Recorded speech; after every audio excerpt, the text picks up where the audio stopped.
Metrics Network. Brandon Warne here, getting you through another Wednesday. And today, I'd like to look at some of the waiver deal candidates here in the American League as we approach the August 31st deadline for when teams have to have playoff rosters finalized. And when we basically see a lot of teams make that final push for the playoffs by acquiring players who either clear waivers or are claimed off of waivers and a trade is worked out. So today we'll look at the junior circuit, and I got a handful of maybe 10, 12 names here that all possibly could clear waivers. Again, this is just my list, so if you have a list as well, feel free to leave your own in the comment section, and I'll get back to you as soon as I can. I'd be happy to discuss it in the comment section if that's the kind of thing people want to do.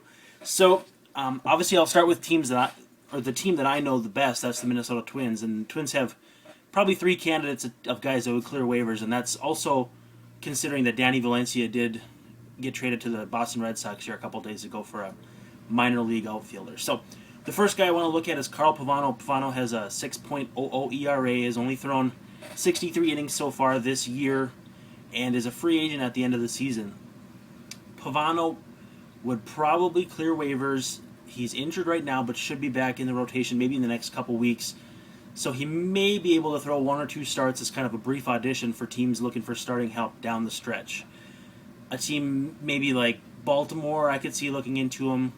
The Twins can almost let him go on a straight waiver claim. He's making something like $8.5 million this year, and again, as a free agent at the end of the season. So Pavano may be able to help somebody down the stretch. Also on the pitching side is Matt Capps, who is, like Pavano, injured, and unlike Pavano, is having a pretty decent season as a reliever, 5.8 strikeouts per 9 innings.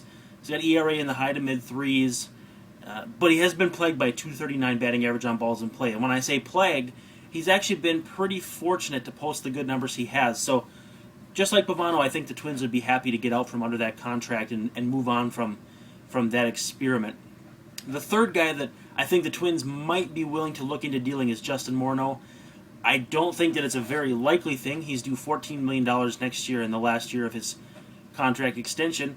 But he has had a pretty good season, hitting .274 with a .333 on base and a .476 slugging. Now, when you take a look at his second half numbers, he has really picked it up. Not only on the whole, but especially against lefties who were holding him to like a 400 OPS prior to the midseason break. Morneau is hitting .352 with a .396 on-base percentage and a .580 slugging since the midsummer break. So you're kind of seeing Morneau round back into the form that saw him win the 2006 MVP and be a threat year in and year out to be one of the best hitters in the American League. So those are the three people that I see the Twins possibly dangling here as the waiver deadline approaches here in the next 2 to 3 weeks. A couple other guys that I think in the American League might get looked at is like Brandon League of the Seattle Mariners. Like Capps, he's been decent but nothing special. He's making $5 million in his third year of arbitration. Now, he is going to be eligible for a fourth year of arbitration because he's a former Super 2.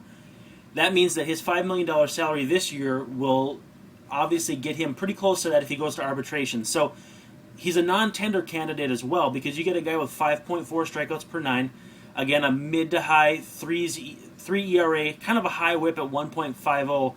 So it might be just a stretch run kind of guy, just like Capps would be, and then a non-tender at the end of the season because not too many teams are going to want to pay $5+ million to a guy that's really doesn't stand out.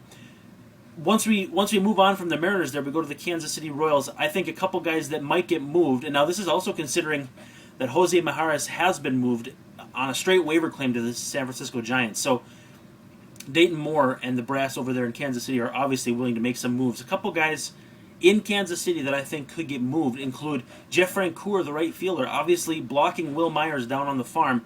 And Francoeur is having a disastrous season, .241 batting average, .279 on-base percentage, so absolutely dreadful, and then a .379 slugging. Does have 11 home runs, still has that prodigious right arm in right field, and is still playing, I think, relatively good defense, but basically he's just a block for Myers at this point. He is due $7.5 million next year, so probably would not be claimed. The Royals would probably have to eat some money to make a deal work here. And, a team even wanting to commit to next season at Francoeur at any cost is probably going to scare anybody away. But, he's obviously a guy that when he's right can be a pretty decent corner outfielder, but nothing much more than that. So his teammate that I was looking at is Bruce Chen, left-handed pitcher in his mid to late 30s. he's also due. He's also signed through next season at $4.5 million. So the Royals may have to eat money there as well. But being owed for a future season also may facilitate clearing waivers. Chen has been good, not really great. 5.51 ERA is a little scary, but he does lead the American League in starts, and durability is a big thing down the stretch. And he does have 6.5 strikeouts per 9, so just below the league average. So he is a guy you can dream on a little bit as far as maybe seeing some improvement should he go to a better park. The final handful of guys here are definitely guys that salary would probably have to be eaten on. The first guy I want to look at is Josh Beckett, right-handed starter for the Boston Red Sox. Obviously, Beckett's been much maligned this year playing golf, and his attitude's kind of been a little chippy. He is due $15.75 million prorated the rest of the year and for the next 2 seasons. So you're looking at about $35 to $38 million owed to Beckett at this point. For a guy who's about league average, you're looking at a 4.54 ERA, not quite 7 strikeouts per 9, about a 1.30 WHIP. Not what you're looking for in an ace, not what you're looking for in a 2. Probably could be a 3 on most staffs, but at 15 and change $million, you're really not looking for a guy like that to come in and eat innings. It's obviously a lot of money, and I think if maybe the Red Sox were willing to eat half of that, they could probably find a taker. Although Beckett's attitude, again, is going to scare off some prospective buyers. Now, I want to round out this entry today with a couple of outfielders from the Los Angeles Angels of Anaheim. Vernon Wells has been downright terrible. We're talking like worse than Jeff Francoeur. 219 average, on base under 300, slugging under 400, and he's due like $42 million in the next 2 seasons. And you also got to prorate the $20+ million he's due this year. So he's due some ungodly sum like $50 million. The Angels would probably have to eat just about all of that, maybe up to the prorated veterans minimum for anybody to even give him a look. And so, in the event that the Angels were willing to do that, it would really only be so that Peter Bourjos could get a chance in the outfield. And Bourjos hasn't exactly lit the world aflame this year either. But you obviously have to think of the dynamic of Bourjos playing as a young player and growing into a more developed role as a speedster with pretty good defense that nobody's really quite sure where his bat's going to go from now. Researching Bourjos, his bat's really only played up in the PCL, which is basically a hitter's haven. Now, to not get off course too much, the other guy is Torrey Hunter, who's going to be a free agent at the end of the season. Now, the Angels are fully in the thick of it, obviously trying to contend this year. They could move Hunter, however, who's having a very Torrey Hunter-esque season.